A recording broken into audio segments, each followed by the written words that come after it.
O país enfrenta uma grave crise de segurança, com rebeliões em presídios e uma série de ataques criminosos. O Equador acaba de colocar 75 mil agentes com blindados, helicópteros, toque de recolher para enfrentar gangues que hoje desafiam o próprio Estado. E o mais chocante é a frase usada pelo presidente do Equador: estamos em guerra. A operação foi concentrada em 4 províncias e conta com apoio estratégico dos Estados Unidos da América. Antes de continuar, já deixa o seu like e se inscreva no canal, porque aqui a gente vai direto ao ponto e mostra o que realmente está por trás das grandes crises do mundo. Mas presta atenção no que está acontecendo aqui. Isso não é só mais uma operação policial. Isso não é só uma nação contra tráfico. O que está acontecendo no Equador é mais sério. Um país da América do Sul decidiu tratar facções criminosas como se fossem um inimigo de guerra. E quando um governo toma essa decisão, a pergunta deixa de ser apenas quantos criminosos foram presos. A pergunta passa a ser outra: como um país chega ao ponto de mobilizar dezenas de milhares de homens armados, impor toque de recolher e admitir publicamente que perdeu o controle de parte do território. E tem mais: por trás dessa crise existe narcotráfico, disputa de rotas internacionais, facções cada vez mais violentas, presídios dominados pelo crime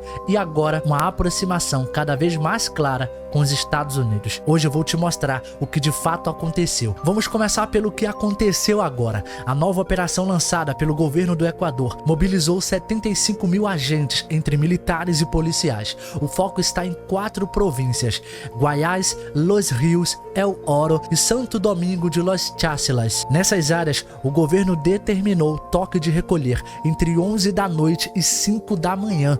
A operação foi anunciada para durar 2 semanas com uso de blindados e helicópteros. Isso por si só já é gigantesco, mas o que transforma essa notícia em algo ainda mais pesado é o discurso. O governo não falou em reforço de segurança, não falou em operação especial temporária, falou em guerra. Isso muda completamente a leitura, porque quando um presidente diz que o país está em guerra, ele está dizendo na prática que o crime organizado deixou de ser um problema comum de segurança pública e passou a ser tratado como ameaça nacional. E sinceramente, quando você precisa colocar blindado na rua para enfrentar gangue, é porque o nível do enfrentamento já passou há muito da criminalidade convencional.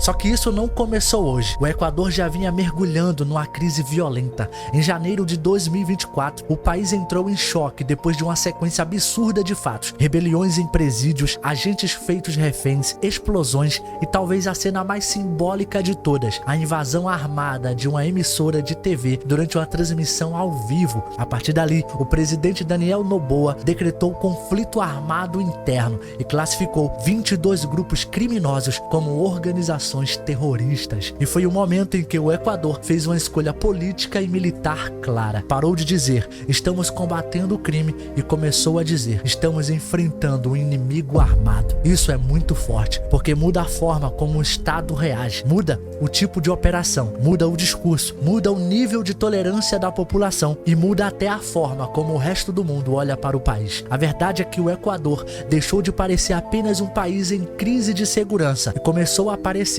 um país com áreas disputadas por estruturas criminosas que desafiam diretamente o poder do Estado.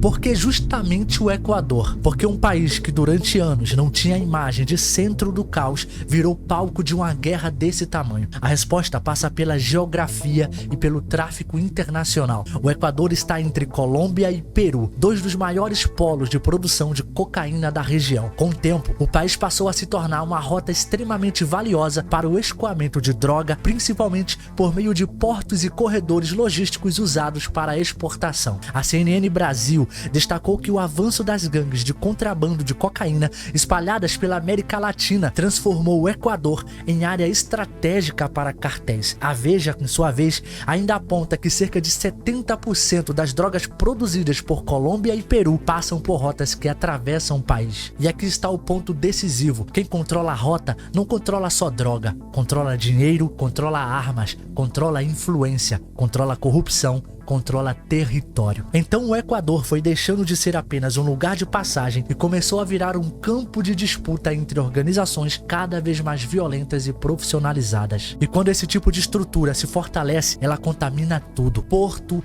bairro, prisão, fronteira, polícia, política e economia. E é por isso que o problema explodiu nesse nível. E agora a gente precisa falar de quem está por detrás dessa guerra. Uma das facções mais perigosas apontadas nessa crise é a Los Lobos. Segundo a CNN Brasil, o grupo chegou a ter quase 8.000 membros e consolidou como uma das organizações criminosas mais violentas do país. A facção atua em áreas do tráfico de cocaína, armas, domínio prisional e mineração ilegal, além de conexões com outros grupos como Tiguerones e Shonen Killers.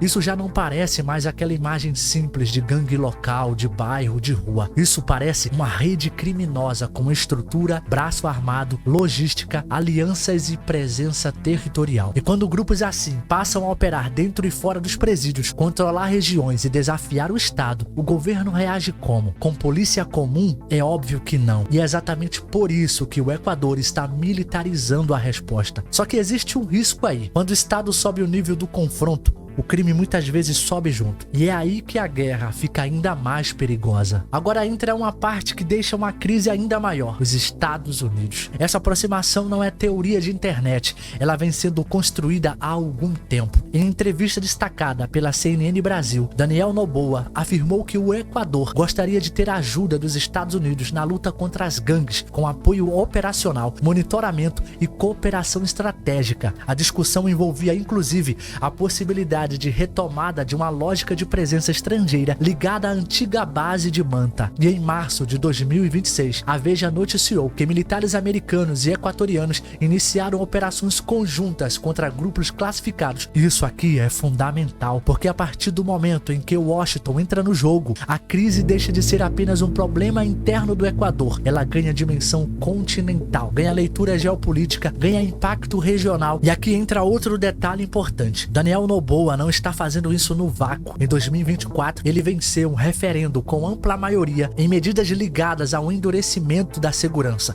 incluindo patrulhas conjuntas entre polícias e militares, extradição de criminosos e penas mais duras para o terrorismo e assassinato. Ou seja, essa guinada para uma política de confronto já vinha sendo respaldada politicamente dentro do país. Isso importa porque mostra que boa parte da população equatoriana não está vendo essa resposta como exagero, está vendo como necessidade. Como um cidadão comum vê TV sendo invadida, cidade parando, prisão dominada por facção e homicídio explodindo, ele tende a apoiar a mão pesada do Estado. E talvez no momento desse vídeo você pergunte: tá, mas isso vai funcionar? A resposta mais honesta é: a expectativa que melhore. Porém, ninguém sabe ainda qual será os próximos episódios. A própria Veja destacou que mesmo com o endurecimento de Noboa, a violência não caiu como prometido e o país registrou mais de 8.000 assassinatos em 2025. Isso mostra que o problema não é só falta de tropa na rua, o buraco é ainda mais embaixo. Especialistas acreditam que além de mandar blindados, aumentar patrulha, cercar a área, prender muita gente, o Estado precisa recuperar prisão, inteligência, fronteira, porto, investigação financeira e controle territorial de longo prazo, porque caso contrário, a facção se recompõe depois. No fim das contas, o que está acontecendo no Equador é um aviso para toda a região. Quando o crime organizado cresce demais, domina rotas, invade instituições e impõe medo à população, chega uma hora em que o governo para de agir como polícia e começa a agir como exército. O Equador já cruzou essa linha. Agora a questão não é mais saber se a operação é grande. Ela é de fato grande. A questão é saber se ela será suficiente para retomar o controle ou se o país entrou numa guerra que pode se arrastar por muito mais tempo do que o governo imagina. E tem mais: essa grande operação se limitar-se-á apenas no Equador ou a algo muito maior que estará por vir em toda a América Latina? Eu quero saber a sua opinião, comenta aqui embaixo. E antes de você sair, se você quer aprender a usar o YouTube de forma estratégica para criar renda extra e crescer com inteligência, dá uma olhada nesse treinamento que estará aqui fixado nos comentários. Deixa o like e hypa esse vídeo, se inscreva no canal e eu te vejo no próximo episódio.